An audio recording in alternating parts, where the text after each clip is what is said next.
Kissing is for marriage, not dating. We de-incentivize the marriage covenant when we allow physical affection outside of the bonds of marriage. Our generation is not the norm, but the bizarre who has forgotten this.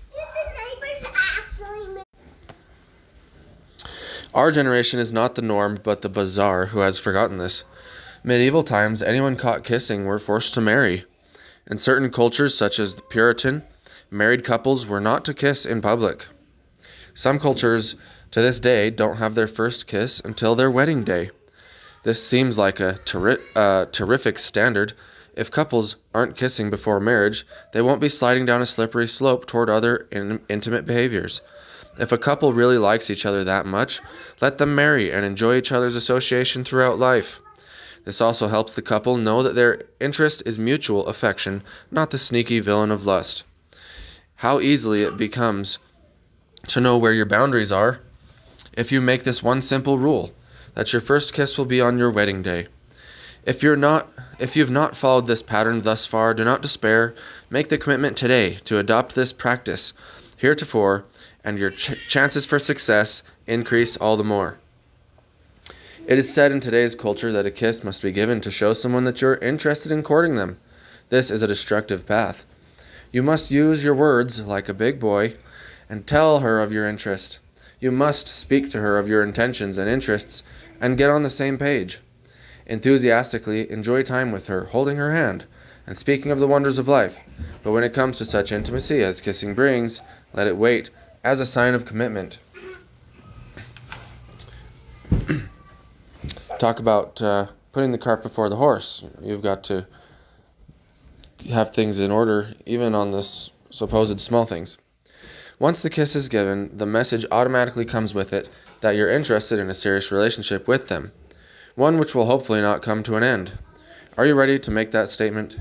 Have you spoken to them of the quality of their faith, of their value of the family and freely bearing children?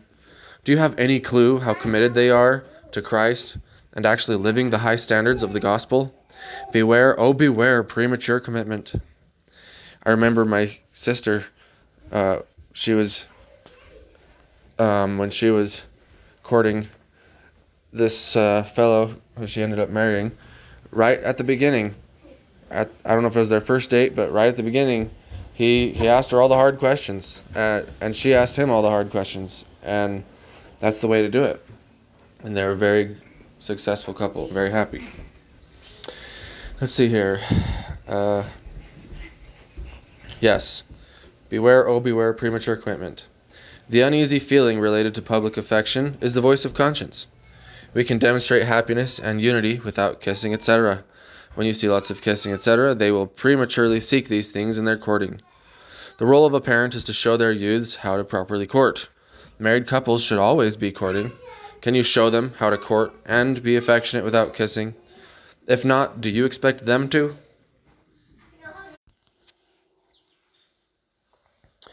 A kiss has certainly lost its meaning in our time.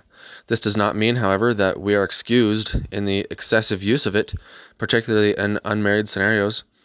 The kiss is the prequel to contact affections, which gradually leads to immorality, unchastity, fornication, and adultery.